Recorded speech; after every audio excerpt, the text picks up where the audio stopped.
চন্দন আবির দিয়ে ধুইয়ে দে না গা, রাই কিশোরী আর তো জ্বালা সইতে পারে না। চন্দন আবির দিয়ে ধুইয়ে দে না গা, রাই কিশোরী আর তো জ্বালা সইতে পারে না।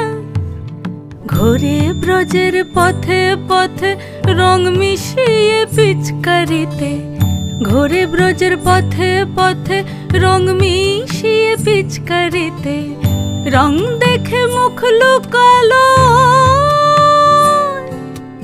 জোছনা আকাশে, জোছনা।